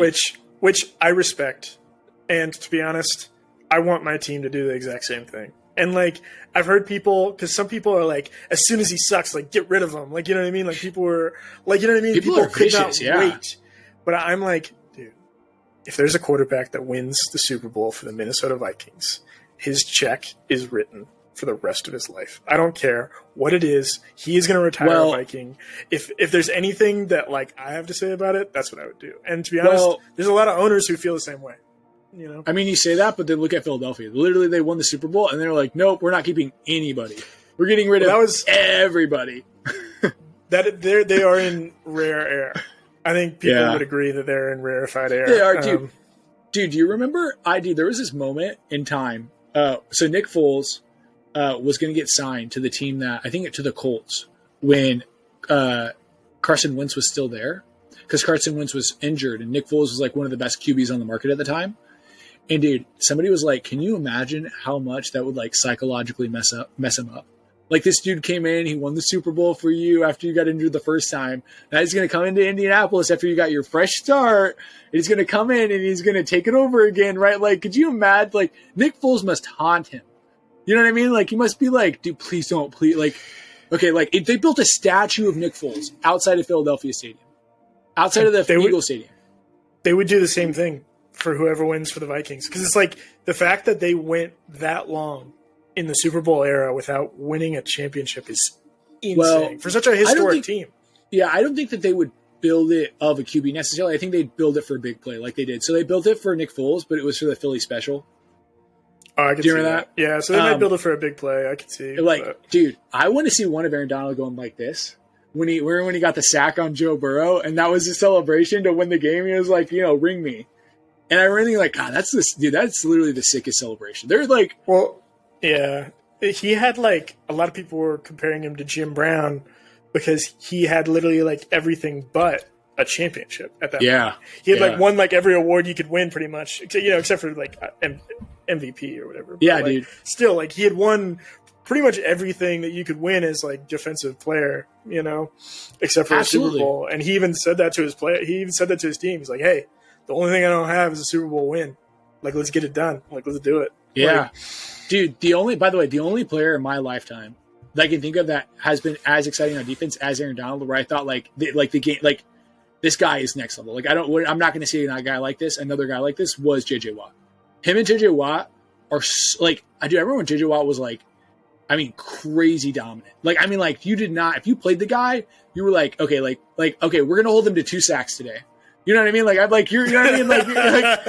Like, you're like, all right, like, let's minimize the damage. We're going to allow him to get a sack here and there, but like, let's just minimize it, They're like, all right, who wants to take the broken collarbone from Aaron Donald? Like, you know what I mean? They're like, Jeff, it's going to be you. I'm sorry, buddy. We'll take care of you. They pull sticks. Hey, you got a good insurance policy, right, Jeff? Yeah, I do. Dude, and J.J. Watt is the one that almost killed Alex Smith. He's the one who made Alex Smith's leg look like he stepped on an IED. Because people don't realize the reason why his fracture. That was the dirtiest little joke he slipped in there. Make his leg look like he stepped in an IED. Football game. I know, but in a football game, though, I'm saying that's crazy. What happened to your leg? Did it explode? No, J.J. Watt sacked me. 10 yards for a 10-yard loss. The reason why his injury was so bad is because if this is his leg, right, the crack went all the way around. It was a spiral fracture that went all the way around and then splintered out and went through his skin. It was literally like the worst possible thing that could ever happen to your leg. That's even tough to think about, dude. Like it was so bad. It was like, oh man, it's like there's some injuries where I'm like, how are you not wailing? Like, you know what I mean? How are you not? Yeah. Because you see him on the ground and he's just like this. He's like, dude, I thought he passed out. Did he not pass out? Like I was like, I thought, are you going to sleep? Like what? No, but didn't he pass out? I thought he passed out. Oh, he may have actually. He may have. I thought he passed out. That's what I thought happened. Also, did they do the cart or did they do the ambulance on the field? Was it? I think it was a cart. I'm pretty sure they did the cart. The ambulance is like only if like it's like Damar Hamlin situation. That was about to say. It's either Damar Hamlin or like somebody's bleeding. You know, like so like. Which I've never seen. They do it for a really bad concussion. Sometimes people have gotten like unconscious where they have to put them on a stretcher. Yeah, dude, I've seen. Dude, it was so funny actually. Not like because the Damar Hamlin situation was really serious. It wasn't funny at all. It was really funny though to hear people talking about it afterwards. And there were 2 different analysts, right? One of them was like, "This doesn't happen in football. This has never happened." And then right after that guy had said that, like this is crazy. It's unprecedented territory, right? We've never been here. The guy like right next to him was like, "This has happened a few times in football. Yeah, this happened a few times in football." Right, like there is somewhat of a precedent, but not in the modern era. You know what I mean? And it was just like, dude, did you like? I just come out thinking like, oh man, they're having a talk afterwards. Like, did you have to call me out right in front of like live? What? Like, could you? People don't realize, Chuck Hughes on the Lions. Of course, every bad thing that you can look up in the NFL, it always leads back to the Lions. And he got hit really hard, and he died in an ambulance on the way to the hospital. Which is crazy because my dad was saying that. So there is something that happens regardless of if you have a heart condition, regardless of like your age and your health or anything. If your heart gets hit at a certain way, like your chest cavity gets hit in a certain way, right? Like in that like microsecond in between beats, it can like completely shut you down like you had a heart attack, regardless of like because Damar Hamlin's he's in the NFL. Like, well, no. You know what happened to but Damar Hamlin, his issue was that they have this thing. It's called like sudden cardiac arrest. I thought it was a heart thing. And yeah, it is. It's like sudden cardiac arrest, but it's not because he got hit though. It just happens to athletes. Like you can look it up right now. It's a phenomenon that's happening. Is it because they exert themselves? Basically, basically they're young and they're like very athletic, but for some reason their heart just gives out. You know what I mean? Like their heart just stops. Very randomly. It happens at very random times. It just so happened that he happened to be making a tackle at the time. Like, that's why he stood up and then he passed out, right? It just so happened that happened right then. Do you know what I'm saying? He dropped like a sack of potatoes. He dropped like, that's the most realistic drop ever. Like, like when everyone tries to do the, like it fell over. That was like, I am Jello. I am like, Like, you know what I Dude, mean? do you remember when they're fall like, was yeah, so crazy. I thought it was crazy how they're like, all right, yeah, we're going to play in 15 minutes. And I'm like, they carried a man off on the ambulance. Like, dude almost died. And they're like, all right, back to football, boys. Back to football. Like, dudes are crying. Like, I mean, like, you know what I mean? You see Josh Allen, like, hyperventilating. Yeah. He had his lips on Damar Hamlin's lips, giving him CPR. Like, you know what I mean? Like, that's not like he's going like, and you're dude, one of them was like pounding on his chest just to get a heartbeat. Like, and I'm thinking to myself, so crazy. The NFL is like ridiculous, and they're going to be like, all right, boys, 15 minutes, like dress up, suit up. You know what I mean? They're doing like the slapping people on the butt. You know what I mean? Like, come on, boys, we got this. Like, all right, down 7-4 or 7-3, down 7-3. And people were saying that some of the players were overreacting and that but like a part of me was kind of being like, you know, it's one thing to see someone die. Like you hear someone in the news, like, oh, they died. Yeah. It's so sad, right? It's another thing to be like, he died wearing the same uniform I'm wearing, doing the same thing I'm doing. Like there is a little bit where like, you know what I mean? Like if I spray pesticides, if I found out some guy spraying pesticides fell in a window well and snapped his neck, I'd be like, you know, it would give you some pause. It would be like, holy crap, like that could be me laying there. Yeah, know? and you forget too that like Damar Hamlin had sudden cardiac arrest, and he was extremely healthy. Like you know what I mean? 1 minute he's healthy, the next minute he's like laying there, heart. Is it kind of similar to like SIDS a little bit, like where it just I don't know. I don't know exactly because SIDS is like more unexplainable, but yeah, I mean it's this thing that's been happening. You look at it, it's a huge thing. You know, I don't know why it's become more prevalent. I think it's because we've become more exerting people, you know, exerting our bodies more through like physical exercise. So like when you're a kid, you work out a lot more. That's why also like a lot of pitchers in the MLB have been having Tommy John surgery a lot earlier because they'll tear their muscle because they'll be pitching, you know, since they're kids, just throwing like 60s, you know, 70s, 80s.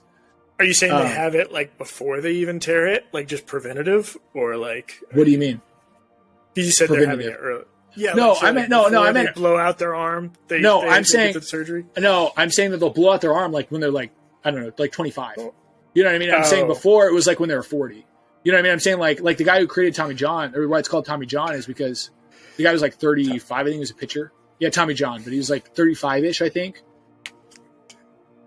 There's always going to be a dude that gets like brutally mangled, and then they're like, okay, I guess we can't.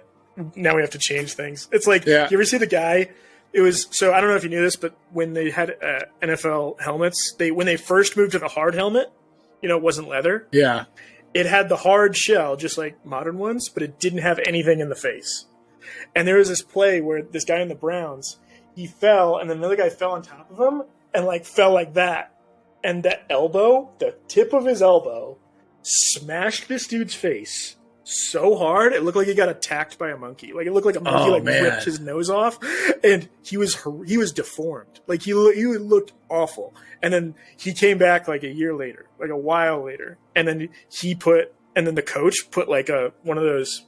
He put literally it was like a clear plastic thing, and then that was the first ever, you know, grill. And then the year after they made it a rule, but it's like that had to happen for everyone to get that. It's like. Well, what I was going to say though about the Damar Hamlin thing is like people saying they're overreacting. Like they didn't have a teammate just die on the field. I mean, I know he didn't die, but like his heart certainly stopped. Right? Like that would shake anybody. I think you are dead legally. Like if your heart stops, and then they died. And then you came back. Yeah, well, that's what I mean though. Is that like, do you remember when like Lily screamed at? Do you remember when Lily screamed at Jack in the Box? Like, you know, you might be like, oh well, it was just a scream. I'm like, you didn't hear the scream. Like you didn't hear the scream of a woman about to lose her children, or believing that she would lose her children in a fire. Like you didn't hear it. You know what I mean? And that's what I think. People can say whatever they want about it, but like when you're there, it's different. You know, like it's completely different. It's not the same. They weren't overreacting. If anything, the NFL was underreacting at times. I mean, literally, the coaches were like, "We're not playing the game." Like my players cannot go out to play the game. Yeah, we refuse. That's how bad it was. They literally were like, dude, we're not like the Bengals players were sad. By the way, like, do you think they can? No offense. I know they like Damar Hamlin as a person, but I'm saying like as a, you know what I mean? It's kind of like when you think of Bountygate, where they were like trying to hurt, you know, Brett Favre. Like some teams like injuring players. Like that's sad to say, but what if that happened in a playoff game? where they have to have a winner. There has to be an outcome. Yeah, like that would be so difficult. They flip a coin. They do playoff rules. They roll a dice. All right, whoever's the highest number. I don't care how sad they are. They wouldn't go for that. No, I don't think anyone would go no, for that. No, they wouldn't. What would happen is they'd probably just play it on Monday. Like, they'd probably just move it to, like, a middle of the week day. You know what I mean? They'd shift everything over. Yeah, but by the way, another thing, because I don't want to get off pitchers with the arm blowouts. Have you seen the YouTube compilation of the arm blowouts? Where they will throw, and, like, then it's, like, where the tip of their elbow, right, is, like, over here. Like, have you seen that? It's where, like, they tear. Dude, it is the most horrific, like look on their face. They're literally, like, rolling on the ground going, like, it is awful. The one that always gets me, the one that makes me always think about that, like, I think, like, I would quit baseball immediately if this happened to me, is if I was a pitcher and the ball got hit back at me. Dude, when it comes back, it's like going 130 sometimes. Yeah. Well, it's going faster. So fast. Are you kidding me? Faster sometimes. I mean, one dude almost sometimes died. 150. Yeah, that's what I gotta say. It's dude. like getting hit with a bullet. It's like someone shooting you with a bullet. I mean, well, not that. Yeah, I mean, it's a little. It's a baseball. Bad. Yeah, but I mean, it's not like, dude. Could you? It just creates a hole in his body, and he's like, oh, I think I got shot. I want to look that up. Actually, what's the miles per hour of a bullet? I bet it's like in the. All right, I'm gonna guess 500s. Dude, I don't think it's that. I'm gonna guess 310. I'm gonna guess 1,000. Actually, I'm gonna go 1,000. I really think it's super fast. Miles per hour is a bullet. Oh my gosh. That's crazy. So it says 2,600 feet per second. So how fast is that? An equivalent to 1,800 miles per hour. Yeah, dude. So I was closer. That's what I thought. Yeah, like, you were closer. It would be. I was going like 300. I thought it wasn't that much faster. You're thinking of like Civil War bullets. Where, like, somebody, like, the bullet didn't go all the way through them, and, like, they're still alive with the bullet, like, just coming out a little. You're like, oh, it didn't go all the way through. It just bounces off your skull and gives you the worst concussion ever. You're like, oh, I can't. I got hallucinations.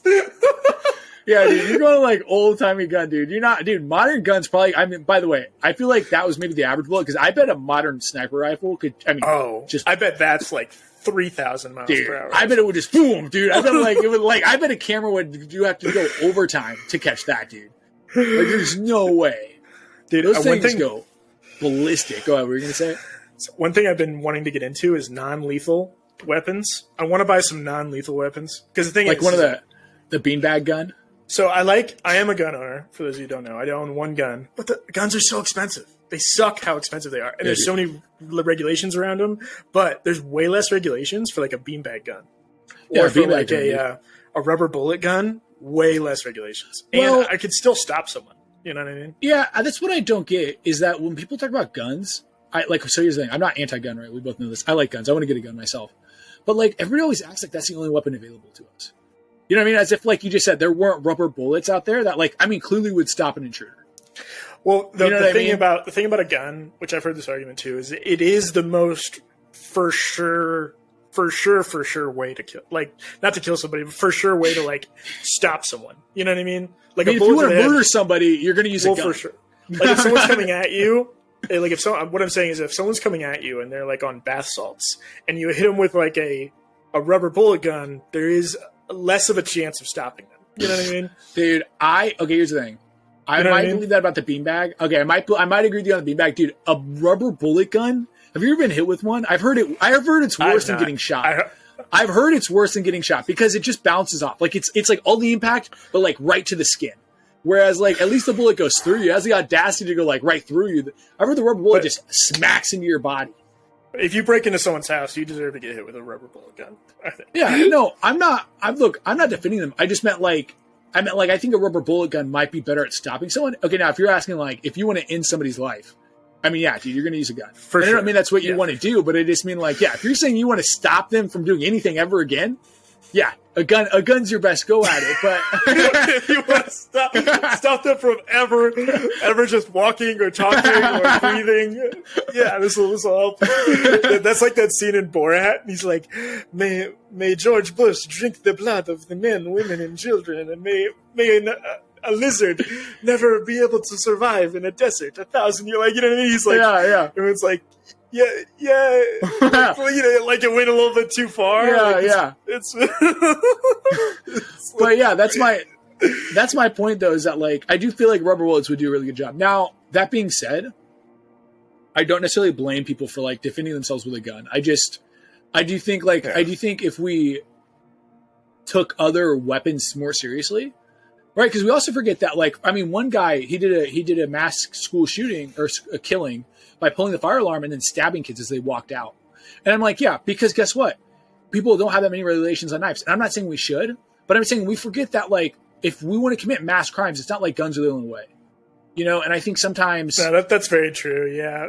That is kind of interesting, though. You think, like, a knife has the same power to kill someone. You know what I mean? Yeah, the only like, difference between a gun and every other weapon is that a gun does it a lot quicker. But I mean, a knife, if it's concealed and you don't see it happening and you're in a group of people, it might get more people. You know what I mean? You hear a gun go off. I mean, everybody's spreading, right? Like cockroaches. Like, everybody's running immediately. Somebody gets stabbed, you're like, I don't know what's going on. Did he get stabbed? I just think, I don't know, there is a little bit more, obviously, like, you know, worry about dying with a gun because, like, if I shoot you in the arm and I miss and I shoot you in the arm, you could still run like 500 feet and then I could still shoot you again. You know what I mean? Like, whereas like with a knife, as long as you're more than like reaching distance, you're safe. Like, unless it's like one of those ballistic knives where you hit the is that what they call it? Yeah, you hit the button and the knife. I think so. Yeah. Dude, what if you pull like a Mac and you're like, oh yeah, I cut myself. I want to tell you this. I cut myself in the office when we were playing with it. You know that when he had the knife and he cut himself right here in his like lower abdomen. Yeah, I nicked myself, and it's like a major cut. How funny would it be? Weird. Remember how I was telling you about like the pockets thing? You know, with the Chewbacca. What if a bunch of guys had swords and they put them back in their sheaths and they're like, oh dude, you don't have a sheath? It's like, yeah, I do. And they just like jam it like all into their just thigh meat. And yeah, dude, like, I got a sheath. I have a sheath right here. It's built in to my body. I think you just stabbed yourself. No, not at all. No, why is your face so pale? Why is it? He's like losing considerable amounts of blood. There's a pool of blood for some reason over here on the floor. He's like walking away from it. Dude, what? You're like, oh, Jimmy, you're bleeding, dude. And he's like, dude, I'm not. Dude, look at your pants, dude. You're the one bleeding. No, Jimmy, dude, you got blood on me. What are you talking about? Dude, okay, you're talking about people getting their arm blown out, by the way. I was just thinking the ones I always see are the people where they're arm wrestling, and it's like an evenly matched, like, scenario, dude. And then one dude's arm just snaps. And dude, when I see those, seriously, since I first saw one video of those, I have never seriously attempted to arm wrestle somebody since. Like, I've never actually gone out there and gone like 100%. If I feel someone wants to be stronger than me, like, you know what I mean? Like, I can kind of tell, you know what I mean? You see, you're like, all right, well, maybe we'd be even matched. But I'm like, I'm not even going to go for it. Because on the off chance that my arm just snaps, like, it's not worth it, right? Like, do you know what I'm saying? Like, some dudes are up there and I'm thinking like, I just take the loss. Is it really that bad? I saw one where it's two women going at it, and she broke this bone right here. God. This part of her arm stayed in the same spot, and then the rest went that way, and it was so bad. Dude, that is ridiculous. Have you seen the slapping competitions where somebody will go up and they'll go like, whoopah, and they'll slap them? Yeah, dude. What was it? I was saying, how funny would it be if you're like, oh, I'll play as long as I get the first slap, and then you just do one slap and you're like, I quit, I'm done. Like, you know what I mean? Dude, I seen a dude's face just swell up. By the way, oh yeah, that's the one where they have to stay in, their feet have to be in the same spot. They stand there. Dude, like, I seen it. What'd you say? It's like who can last the longest until tapping, right? Dude, I seen a dude get hit so hard. Dude, he might have, like, I don't know. For a second there, I thought he might have, like, died. Do you know what I mean? Like, not, like, in, like, a joking way. I'm saying, like, he got hit, dude, and the way his, like, body, like, reacted was if, like, I think he had gone unconscious for, like, a second.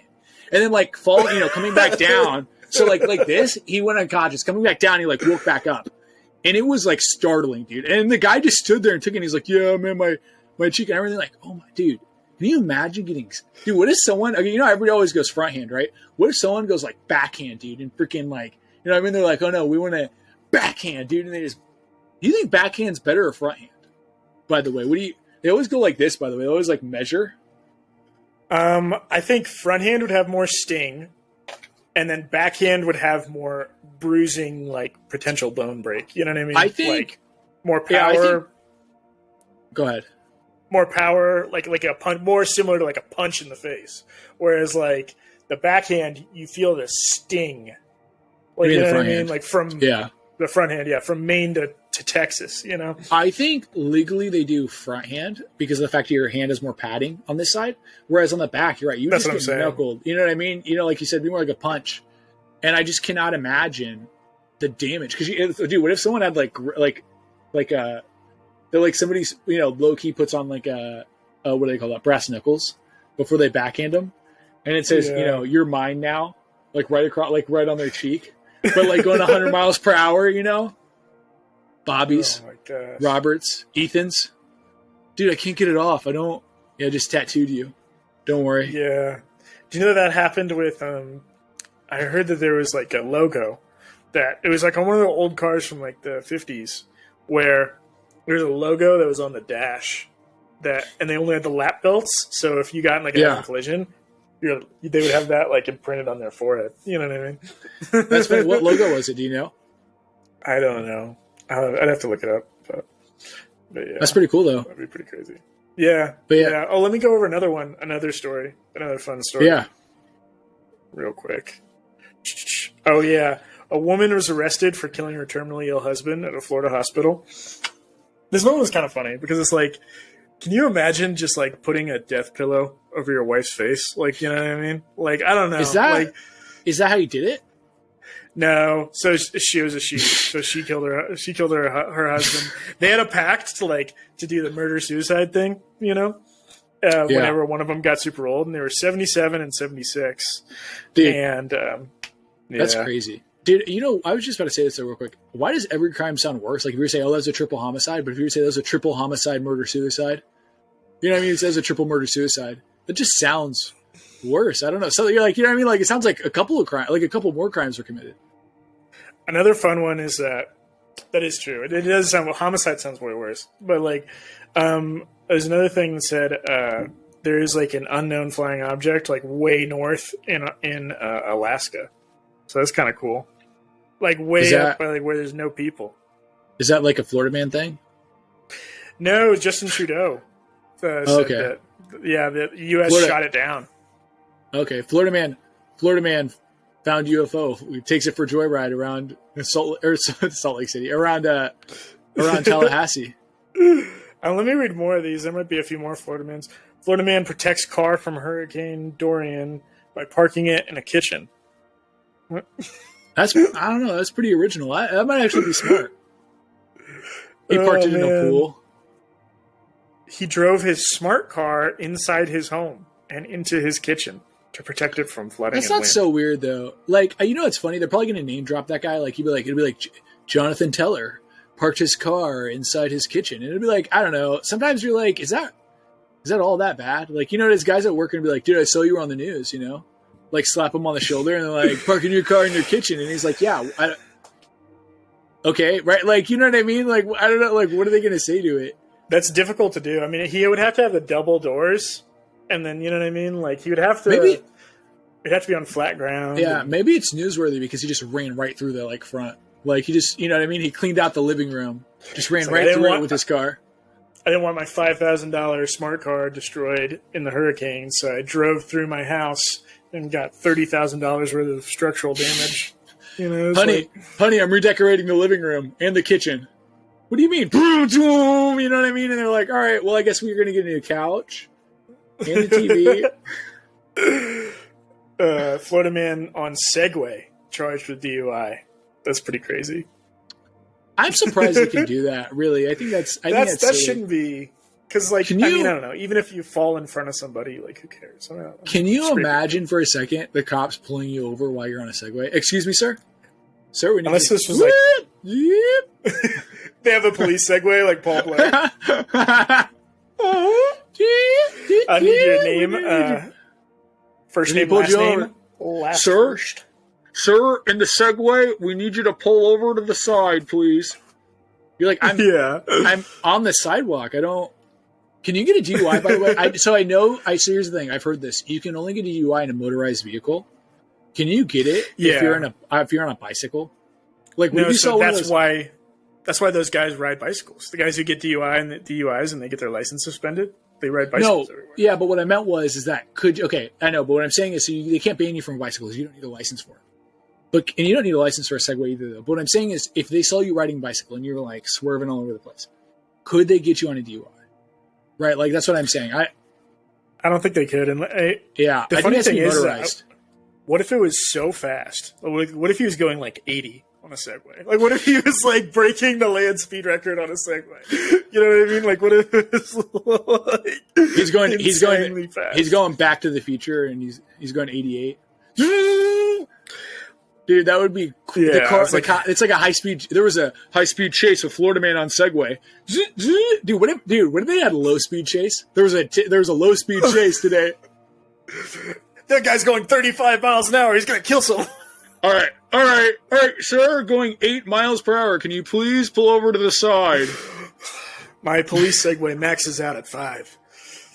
It tops out at 5. Dude, could you imagine though? Could you imagine if they got him because he was doing donuts in the parking lot on a Segway? Like he's showing his kid. What if he threw up over the officer? Sorry, officer. Was it Kyle Kinane, this comedian, had this joke about how he was so drunk one time when he was driving that when they pulled him over, he fell asleep on the steering wheel. And then when they knocked on his window, he woke up and said, "How'd you guys get in my room?" I just imagine for some reason the guy in the Segway, it was going so impossibly fast that just his feet were hanging on. Like he was like this. Like, you know, like his legs were just like fluttering by. That would be so insane if it went that fast. I was just thinking, what if it was like a stunt? Like he's like a daredevil. He's like he's building up speed to go off a ramp. You know what I mean? To like make a jump, and then that's when they pull him over in the middle of it. And he always likes to get a little wild turkey before he does a big jump. So they got him on DUI. You know what I mean? He's like, what do you want? You know, and he's like trying to point to like, I'm going fast, you know? Also though, do they arrest you for DUI? Like on a Segway? All right, so we're going to need you to get in the back. Like, and then what do they do with the Segway? Like normally they'd like tow it, but like, do they just toss it in the back of their trunk? Like, hey, could you not like, you know what I mean? Like, I don't know. They tie a rope to the Segway and to the bumper of the police car, and they just have them like Beethoven it all the way back. Dude, what if they just pop the tires and they just leave it there? That would be like, did you need to do that? You know, they just take the batteries out. They just throw it in front of the police car and just drive over it. They just attach it to the hood. Oh, like a dead deer. They just throw it up there. They're like, "Hey, so you drove drunk on a Segway? Now this is happening." And they just like spin tires on the Segway. And they'll be like, "Walk home." Dude, what if they arrest the Segway as well? Like they have the Segway in cuffs.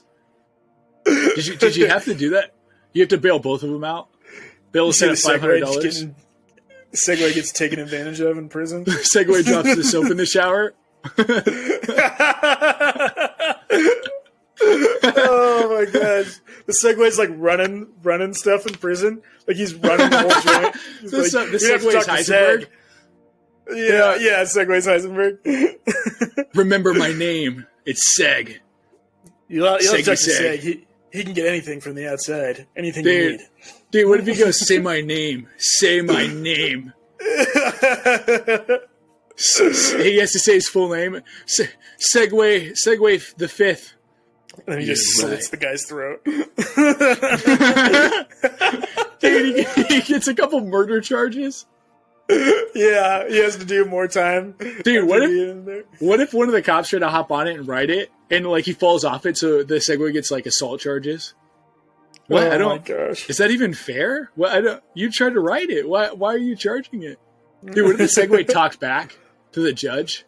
He's like one of those. He's like one of those like teenage girls. You know what I mean? That always has like an attitude with the judge. I didn't do nothing. I didn't do nothing wrong. They're like, where is he talking from?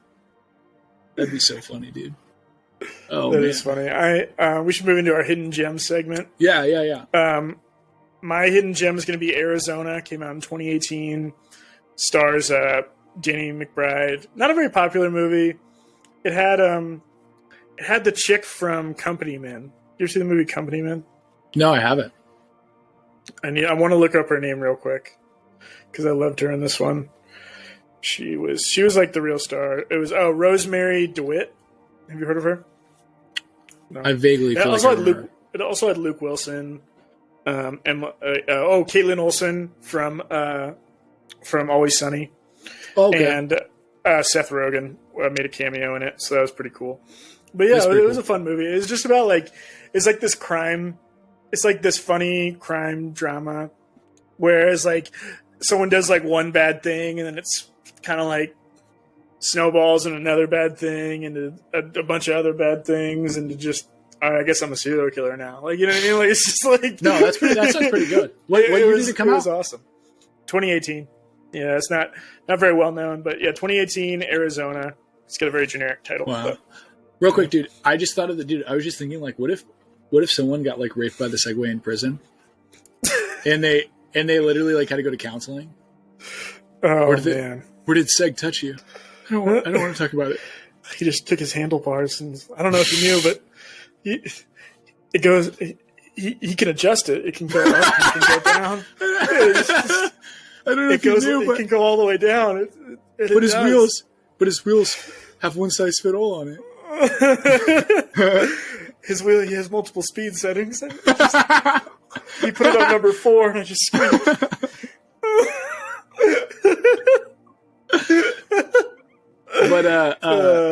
What's your hidden gem? Yeah, my hidden gem is actually that Chinese movie that I was telling you about that I was going to see when we were talking on the phone. It's called Oh, you liked it? Yeah, The Wandering Earth Part 2. It's hard to keep up with, but I think the action in the sci-fi, a lot of the stuff was just really cool. I just really liked a lot of it. I thought it was really entertaining, really fun. It was a 3-hour movie, and there wasn't 1 minute where I was like really all that bored. And I thought it was really, I thought it told the story really well. You know what I mean? Like it skipped around in timeline. And again, it was part 2, but you really don't need to see part 1. Because it's both a prequel and a sequel. So like the first part of the movie, I think takes place before the first movie, and then the second part of the movie takes place after the first part of the movie. And I don't feel like I really lost anything by not watching the first one. And I just really enjoyed a lot of the action and a lot of the visuals. I thought it was a really beautiful movie. Really good. Is it dubbed? The one I watched was not dubbed, but I think you can probably find a dubbed version. Like after they release it. I usually only watch foreign films so I can get a dubbed version because I love the dub. I love being able to just watch and not think about it. Because for me, another thing I hate is that when a lot of subtitles suck. That's my problem. Is that sometimes, especially if it's a comedy, if they put the subtitles, the punchline of the joke will be before, like, you know what I mean? It'll be like, they'll mess it up sometimes. Well, you know? That's why a lot of foreign comedy I think is a lot more physical. You know, like a lot more like less spoken comedy. So it can relate to more people. Yeah, you know. But yeah. You got to see RRR, by the way. I know, I need to see it. I'm gonna watch it soon. So impossibly good. It doesn't make sense how good it is. Like, you know what I mean? Like, cause you think it has so many things going up against it. You know what I mean? No, like, absolutely. Yeah. That's kind of how my favorite Hindi film. Really? This movie was very similar in the sense that, like, it just had so much going on, but I just really enjoyed it all. 3-hour movie, prequel, part sequel, subtitles. It just had a lot. It just had so much going on. And the thing was, I don't even know if I really understood most of the story, but it really didn't matter. Because it was just the action was so cool. You know what I mean? Parts of the action were so cool, and parts of the ideas were just really cool. But that sounds awesome. Do you have any? Well, hey, thanks. I was going to say, do you have any final thoughts? Final thoughts are watch out for Seg. He's coming for you. Yeah. My final thought is I shouldn't have said that word earlier because I'm going to have to beep it later in post. So it's okay. It's like an hour and like 30 minutes in. I don't know if they'll pick it up. Yeah, I don't even know if anybody's watching this long, but if I do beep it, then thank you if you are. Yeah. The word rhymes with grape, so just grape soda. I was talking about grape soda. Seg, the serial grapist. Yeah, exactly. But yeah, anyways, thank you so much for watching. Hopefully you stayed this long, but thanks so much, and. See you later. Subscribe, like, and subscribe. Email us, downkirk7@gmail.com. Follow us on social media. See you guys.